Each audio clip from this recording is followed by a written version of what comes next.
What do I do every day, Mum? What do I do? Get up, catch the bus, go to work, come back home, eat chips and go to bed. Is that it? It's what the rest of us do. Well, I can't. Why? Because you're better than us? No, I didn't mean that.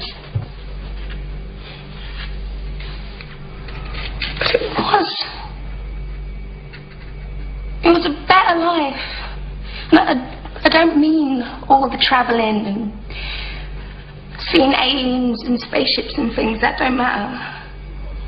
The doctor showed me a better way of living your life. You know he showed you too. That you don't just give up. You don't just let things happen. You make a stand. You say no. You have the guts to do what's right when everyone else just runs away. This is today's flat earth. The fact that we live in the cutting edge of human evolution, the cutting edge of how far humanity has come, turning a planet of enormous beauty into a shite hole ain't the cutting edge of human evolution.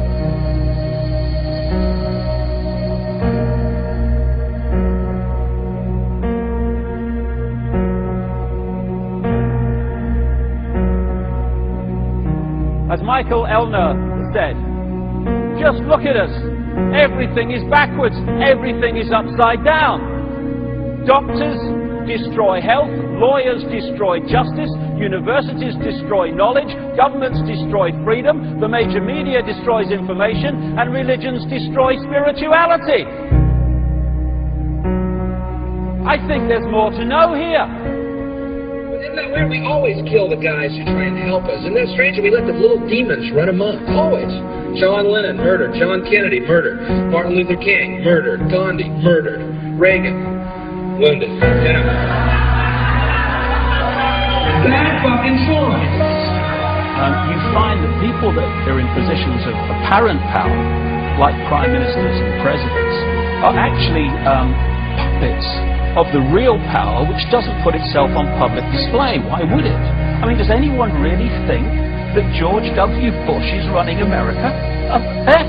He probably couldn't tie his shoelaces, never mind run a country. I have this feeling, man, because you know there's a handful of people actually run everything. That's true. It's provable. It's not I'm not a conspiracy nut. It's provable. Handful, very small elite run and own these corporations, which include the mainstream media. I have this feeling who's ever elected president, like Clinton was, no matter what your promises you promise on the campaign trail, blah, blah, blah, when you win, you go into this smoky room with the 12 industrialist, capitalist scumfucks who got you in there, and you're in this smoky room, and this little film screen comes down, and a big guy in a cigar, roll the film. And it's a shot of the Kennedy assassination from an angle you've never seen before. It looks suspiciously off the grassy knoll, and then the screen goes up, and the lights come up, and they go to the new president. Any questions? Just what my agenda is. First we bomb Baghdad. You got it. What I am is frustrated at watching Orwell's 1984 unfold in front of our eyes by the day, while people focus on who shot Phil Mitchell. That is frustrating, because my children and your children, thank you, are going to have to live, indeed, in the timescale, so are we, because we're living it now, when the most basics of freedoms are being taken away. The average man and woman is in a trance. They get home from work, they don't even talk to their children.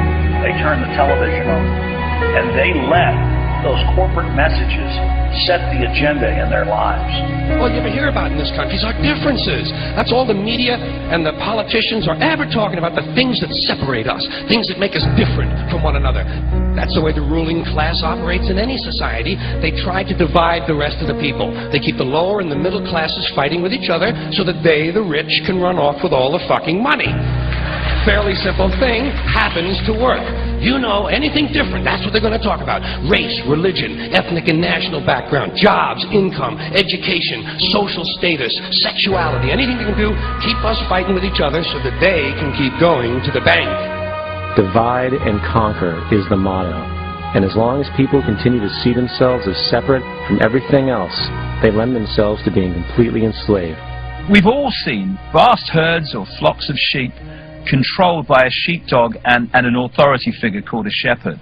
You imagine if just a significant number, not even half, of those sheep said, we're not going to succumb to fear of the sheepdog, and we are going to go our own way.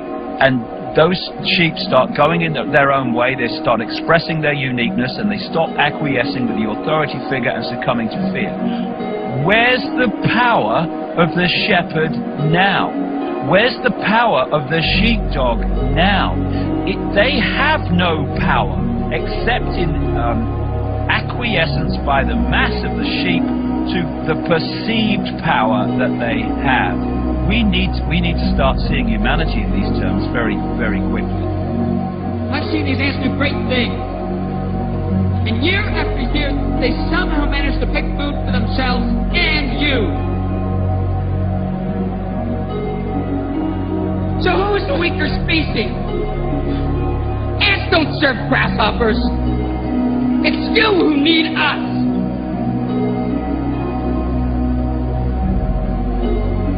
You know, when you go through all these different levels of how we are attacked mentally, emotionally and physically to suppress us and to hold us in the box, in the bubble, that tells us something about us.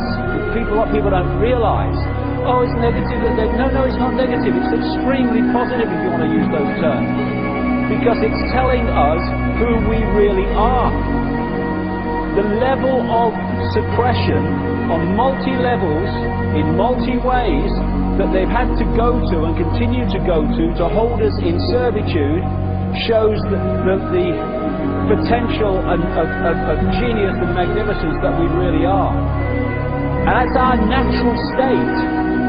This is the difference between the power of our Creator and anything else, particularly evil. That you can go into a pitch black room full of evil, full of darkness, and light a little candle, and instantly that darkness flees. But you can't do the opposite. You can't go into a well-lit room full of truth and wisdom and righteousness and joy and health and harmony with the universal power.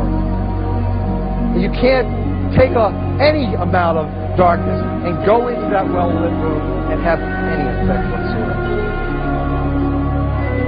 That is the metaphor which I frequently think of when I think that I'm not empowered. It is the greatest lesson for me, and I think for everybody else, to know that we're on the winning side and that we're winning. Today, a young man on acid realized that all matter is merely energy condensed to a slow vibration, that we are all one consciousness experiencing itself subjectively. There is no such thing as death. Life is only a dream, and we are the imagination of ourselves. Here's Tom with the weather.